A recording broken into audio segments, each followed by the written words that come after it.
Hello दोस्तों, आज हम फिर से एक वीडियो लेकर आए हैं। जो वीडियो है वो है मोक्षदा एकादशी व्रत के बारे में कि व्रत मोक्षदा एकादशी कब होता है, साल में कितने बार होता है, इसका महत्व क्या है, कथा इसके बारे में हम लोग श्रवण करेंगे। तो चलिए दोस्तों, आप लोग ध्यान से इस कथा का श्रवण कीजिए। तो इस साल यानी कि 2024 में मोक्षदा एकादशी का व्रत मार्ग 6 मास की शुक्ल पक्ष में एकादशी तिथि पर रखा जाता है। एकादशी का व्रत रखना हो तो या ना रखा हो, इस दिन जरूर करें मोक्षदा एकादशी का व्रत।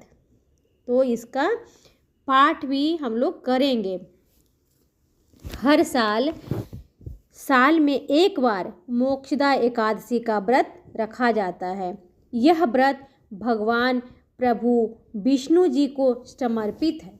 मोक्षदा एकादशी का व्रत इस साल मार्ग 6 मास की शुक्ल पक्ष में तिथि एकादशी को रखा जाएगा। इस दिन भगवान विष्णु के भक्त जन व्रत रख कर विधि विधान के साथ पूजा पाठ करते हैं।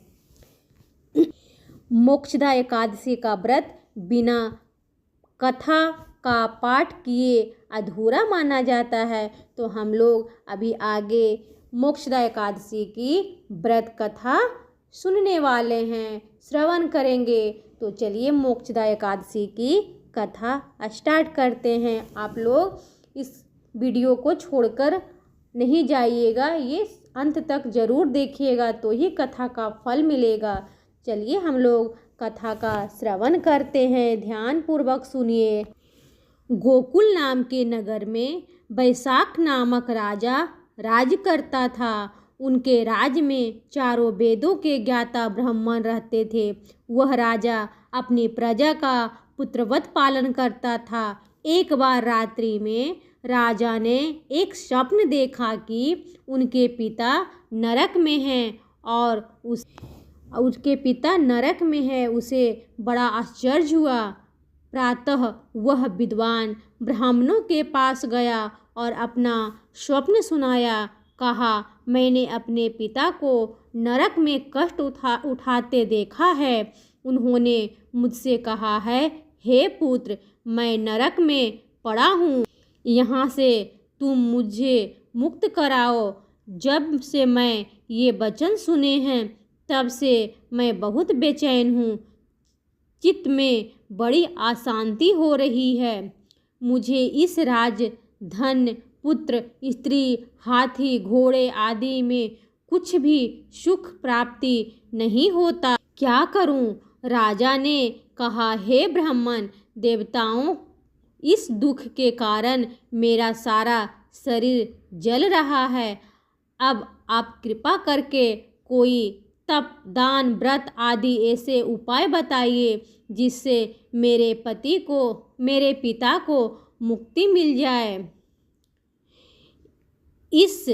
उस पुत्र का जीवन व्यर्थ है जो अपने माता पिता का उद्धार ना कर सके।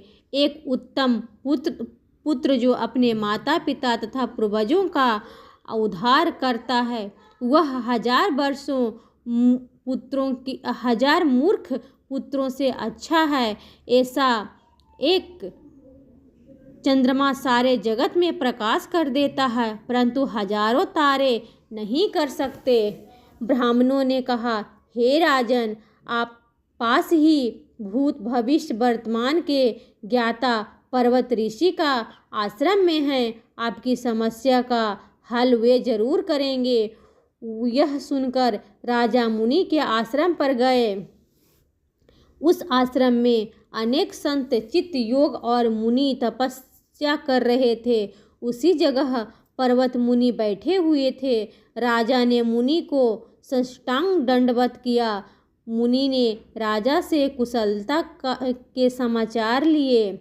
राजा ने कहा कि महाराज, आपकी कृपा से मेरे राज्य में सब कुशल हैं, लेकिन अकस्मात मेरे चित्त में अत्यंत अशांति होने लगी है। ऐसा सुनकर पर्वत मुनि ने आंखें बंद कर ली और भूत विचारने फिर बोले, हे राजन, मैंने योग के बल से तुम्हारे पिता के कुकर्मों को जान लिया है। उन्होंने पूर्व जन्म में कामातुर होकर एक पत्नी को रति दी, किंतु सौत के कहने से दूसरी पत्नी की ऋतुदान मांगने पर भी नहीं दिया।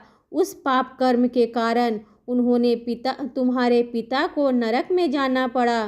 तब राजा ने कहा, इसका कोई उपाय बताइए।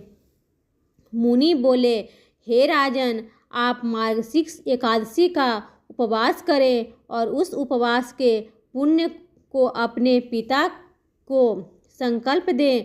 इसके प्रभाव से आपके पिता की अवश्य ही नरक से मुक्ति मिलेगी।